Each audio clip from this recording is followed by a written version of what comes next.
lately, and it's accompanying us for many years now. There is a discussion about the limits of the freedom of speech. It's obvious that freedom of speech is necessary in the society we live in and the era that we live in, but there is what should be the limitations? There's a whole discussion about it. To what extent can a person express himself? Under what circumstances? Everyone wants to protect the values of society, develop it, and the other side wants to also protect society from a state of where there is thought police, a state where you can't express yourself, no freedom of speech, you can't criticize, you can't express your opinion, and the expression of the opinion and freedom of speech could, disappear altogether. So I wanted to ask you, why are the boundaries and this ongoing discussion rises time and time again, the discussion about the limitation of the freedom of speech. What is there about it that's so powerful? I think that it's only a game of ego, really as simple as that. And it's a wonder that in the 20th century, toward the 21st century, people that belong to a culture, artists, theater actors, ballet, they have the power to express their opinion, and everyone accepts their opinion as if that he knows how to jump up on stage, some ballet dancer, or because he knows how to work his feet, he starts talking and everyone's looking at him and are listening to what he says there.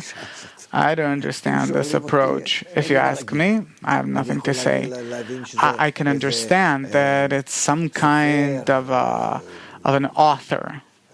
Okay, then you can understand that he is into his books and he learns a lot, and at least he bases himself on something. But simply a person who knows how to smile or laugh from the cinema screen, and you print it in the newspapers as an expression of this idea. Really, humanity is in such a state that it's losing any value for anything. In the past, these people weren't taken into consideration at all. Actors, dancers, musicians, they're each one in his niche. And really, we enjoy the result of their work, of how they play or dance, but turning them into those with a strong, special opinion, the bearers of a strong, special idea that are more exalted than others. I don't know. There is a kind of a confusion, very big confusion here, especially that we hear how the people there are also confused and they're consuming different substances that aren't bad. I have nothing to add, really.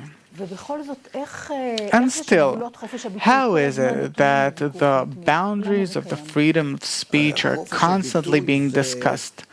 Freedom of speech, I'll tell you.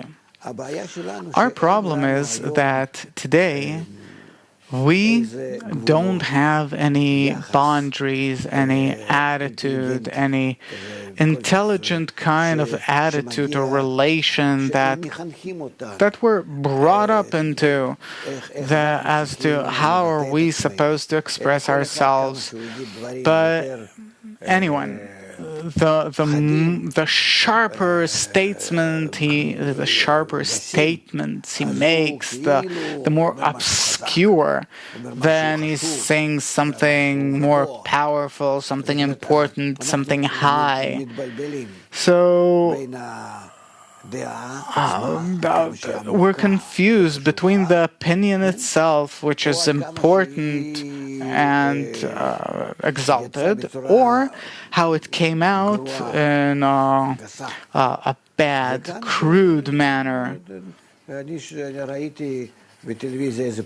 I watched a professor on television. I was told that he later on went probably to England or Europe or someplace. He left Israel altogether. That he said there that, how is it that your parents weren't burned, in the Holocaust? He told it to some lady. Such things, a professor, how can someone say something like that? Why weren't they burned in Auschwitz and things that... And it's a Jew in Israel who's a teacher in the university. We're in a kind of epoch that is beyond time. We can't deduce any conclusions from it. But anyone who wants to be heard, he has to say things that are as provocative as possible, as coarse as possible, and that's what they use. And if it comes out of an actor, then that's all the more. And if it's the media, if the media grabs hold of it and they start making some kind of a market around it, market of sensations, then this is what happens. This is exactly according to the spirit which roams in the world these days. And where is the sensitivity, a person's ability to identify the difference between no, none. Because a person is not taught. He's not taught how to correctly relate to what's going on. And therefore, he's miserable. He grasps the more it's being shoved into his ears through television, radio, every 30 years and so on, then it seems that that's more important. He is incapable of making a scrutiny here between correct and incorrect. What will allow him to make the right scrutiny? You have to sit on the study bench and learn. He has to be taught. We have to teach a person, each and every person. Otherwise, humanity, it's in a slump. It's deteriorating. If people in the past were yearning to know more, and it was impossible for them 200-300 years ago, then today you have everything, but humanity doesn't want it. It prefers to flow like a flock. If I correctly understand, inside the system of relations between the individual and society, him being a part of it, suppose I'm a part of a society and I have the urge to express a certain idea or opinion of mine, may it be radical, may it be less radical, regardless. And there's society, and there is the outcome of what I'll express on society, and there is my desire to do it. Sometimes it collides, the well-being of society and my will to express myself. When do we have to start putting boundaries? Or there needn't be any boundaries. Anyone can say whatever he feels like over whatever he feels like, and regardless what comes as a result, and regardless what will happen. So what I think is, the way things are right now, we can't go and limit it artificially to shut mouth, so-called, forbidden. Of course it's forbidden.